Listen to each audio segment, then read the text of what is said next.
So we are in the tradition of Vipassana meditation or insight meditation, which really describes so clearly and succinctly why we're doing what we're doing, because we want to have sight into, although I don't want to really talk about sight, but that's the way it's translated.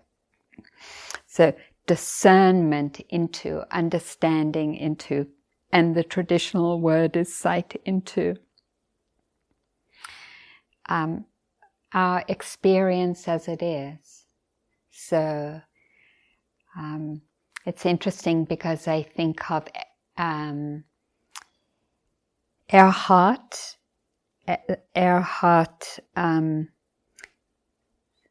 the guy who started the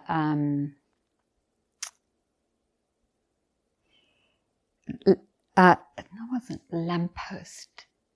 The what was that movement in the 70s? Erhard, someone started it, a German guy, and just slips my mind.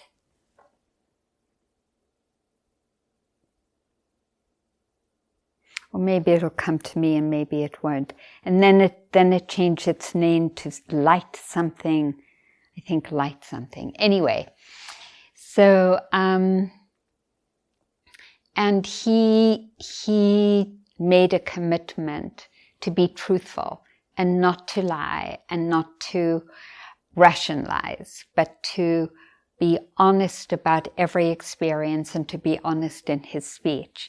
And he made this deep commitment, and after about 9 months he had an awakening experience. And that became the basis for these teachings and the organization that he created. So that always stuck with me because it was so close to this tradition of being willing to be honest and truthful to ourselves. Like, oh, this is my experience. And I know the ways that greed and aversion come in are not directly in our control. So sometimes they're like, oh, I don't like this experience. Sorry about that. I'm just going to do my own thing and go this way or that way. So some of our honesty about our experience is acknowledging those energies, the moments of confusion, the moments of going for one experience and pushing another away. And the moments when our wandering mind takes over, and sometimes takes over. Really? You're still like into wandering mind? Okay. And then this thought, and then solving that problem. Okay. This is how it is. Like that. Like this is how it is. And that honesty, it's so beautiful. And it's the condition both for the naming of suffering when it is experienced that way, or the naming of freedom when it's experienced with just acknowledgement. You know, that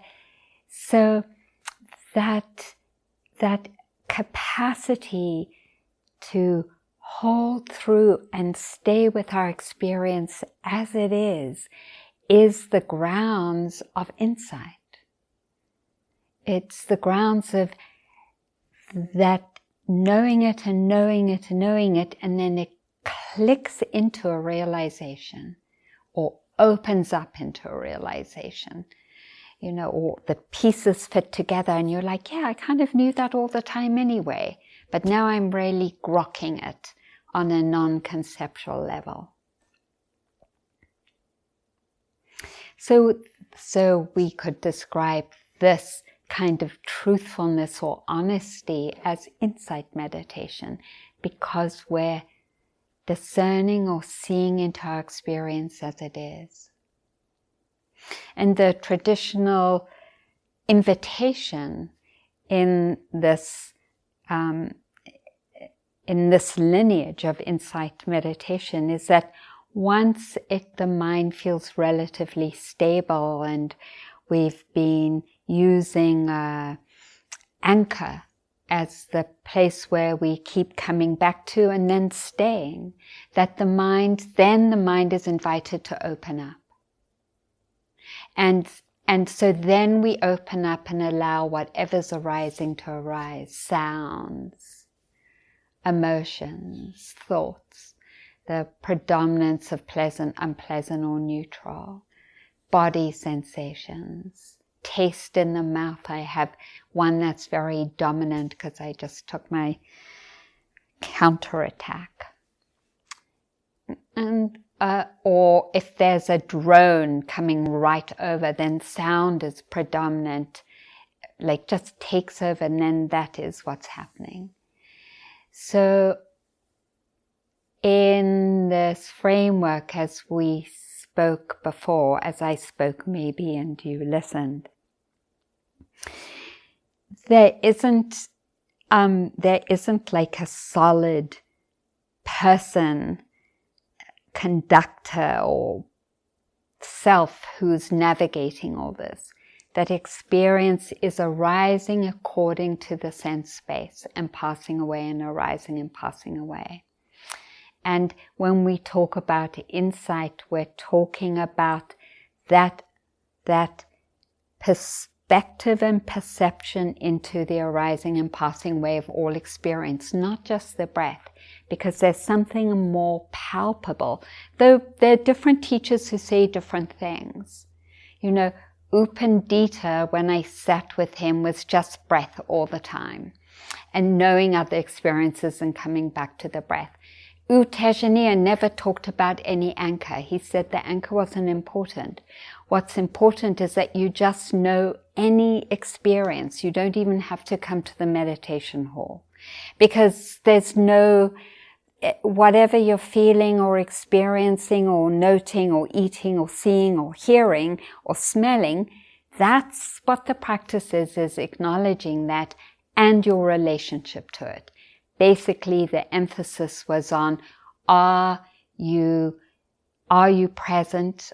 Do you have faith? Are you being kind? Is there right effort? So that's the most important thing. The actual object of the experience isn't that important. What's important is your relationship to it and the qualities in the mind that are there when you're relating to your experience. So in the tradition of Vipassana, there is a wide range. In this lineage, there was a little more emphasis on the body from breath into sweeping. But I like the Mahasi Sayadaw teaching, which invites us, once the mind has been stabilized, to open up to everything. So I wanted to guide us a little bit in that this morning.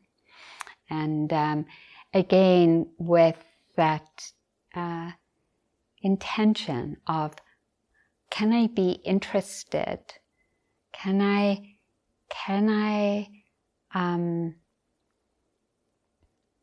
trust that my experience and my knowing of it is my guide into a deeper realization about my life?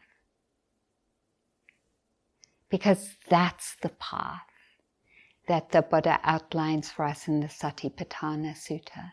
And he's so emphatic about it for those of you who are newer in the practice and haven't read that sutta. He just says, like, if you are mindful of these four foundations, all four, so, you know, the body, feelings, emotions, feelings as in pleasant, unpleasant, and neutral, emotions and mental formations, and then the fourth foundation, which I spoke about the last few days. If you are continuously mindful of these, it is lawful that that realization will occur. So, of course, we're not continuously mindful, because we're learning. You know, we're learning. and strengthening that over time. So, but there are moments when we are more mindful, and you all have experienced that, where it's not just half a breath before the mind splits the scene, but maybe 2 breaths.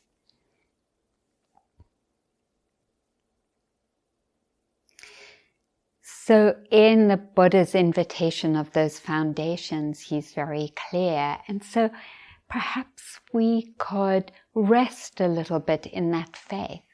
Not that we have to get anywhere, but that we are on a path that invites and that will create the conditions for this opening and realization. And that it is lawful. And in a way that's beautiful, because then we can be patient and we can let go of believing the goal striving, like I have to get somewhere, and more rest in that confidence and faith.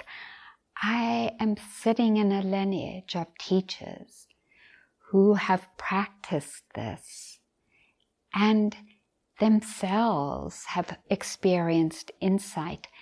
And I'm part of this lineage that's happened for 2,600 years. And no one has contradicted that. No one has said, no, this doesn't work. Who has worked on this for many years. We can finesse around it, we can emphasize different things in the ways that Mel spoke about so beautifully. Like for some people, that warrior effort, especially Sokni Rinpoche says in some Asian cultures where the culture tends to be very laid back, making an effort and being a warrior is very useful, confronting the object. And exactly on that retreat, we were in the meditation hall at 4 a.m. and we didn't go to bed until 10:30 p.m. Or 11. So just on.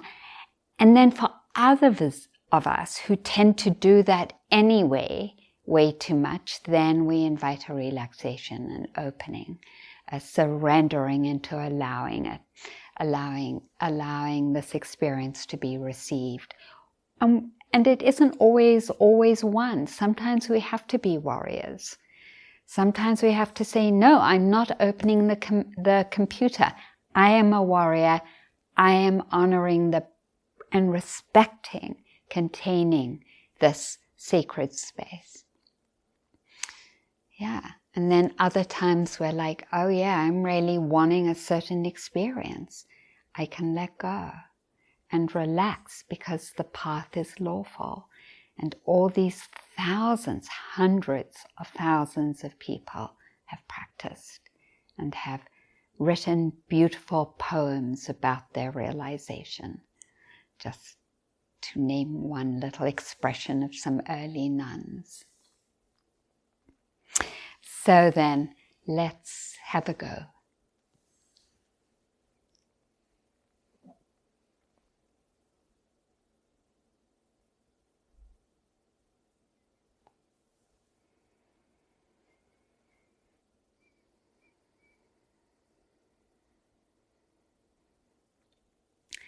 Just taking a few moments to find your way into your own connection.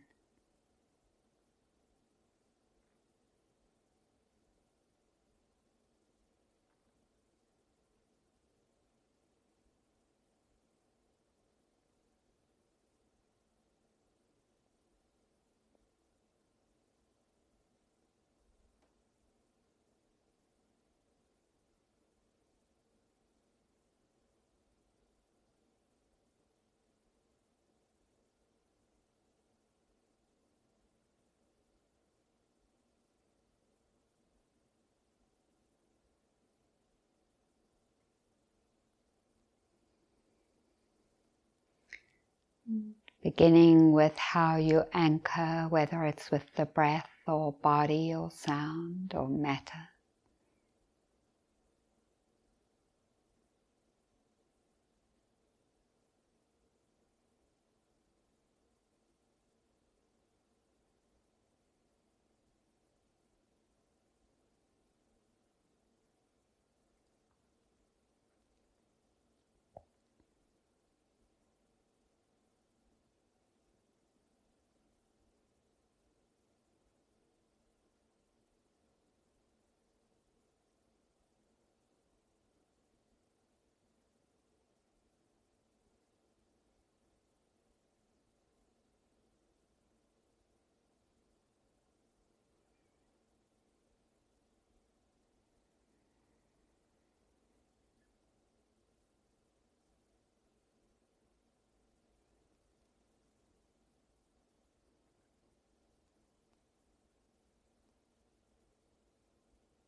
And then see if you would like to open up from that focus. And beginning with allowing the light acknowledgement of your posture in your sitting or lying down.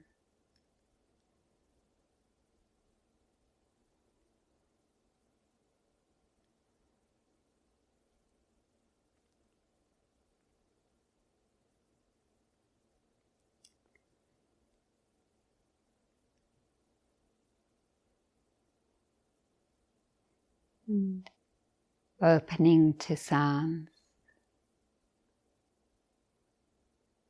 or the silence.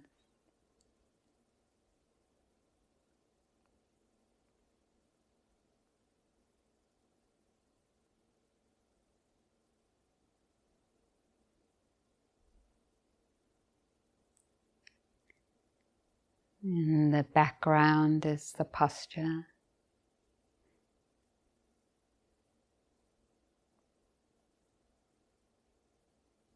Acknowledging what energies are present for you, quiet or agitated, distracted or present.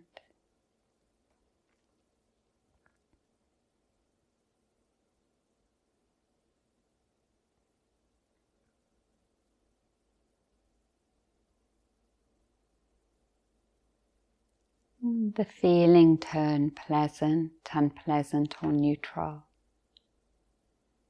in this overall experience.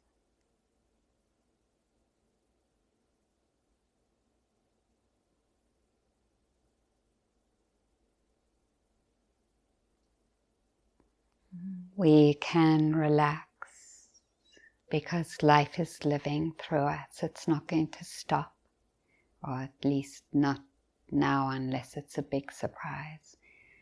So we can relax and let the different expressions of life arise like a fountain, one of those fountains shooting up and then dying down that kids play with in playgrounds. Being present and seeing or discerning how sound comes and goes, or taste, or body sensation, or thoughts. Relaxed awareness co-arises with each experience, so you can relax and let awareness be aware of whatever sense space is being activated. We could almost say awareness rests on any one of those experiences, relaxing and just allowing these different arisings and passings. Awareness will know them. And it's so quickly happening that it seems continuous.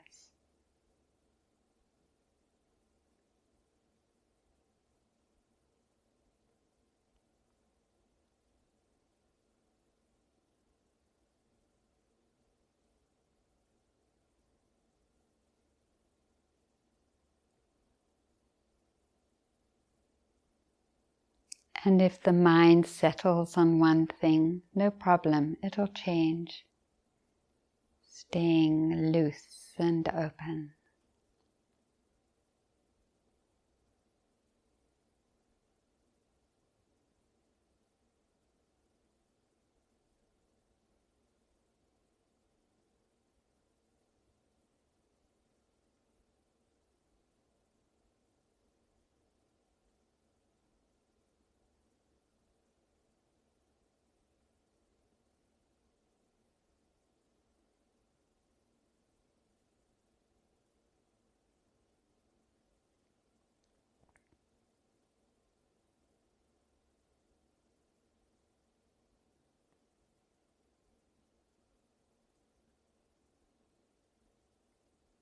And if you find yourself distracted, no problem.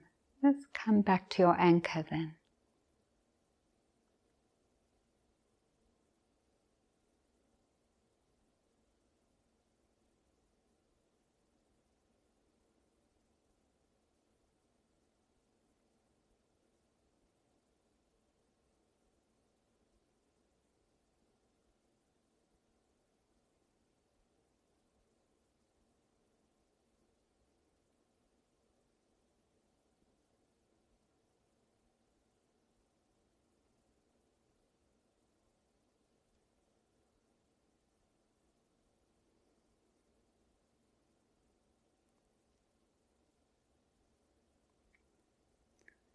Relaxing, resting in faith. The path will carry us.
allowing awareness to be aware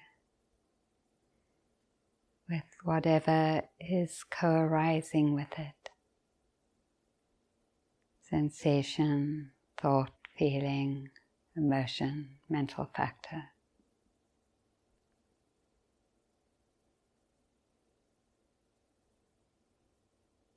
Sound.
Knowing experience as it is.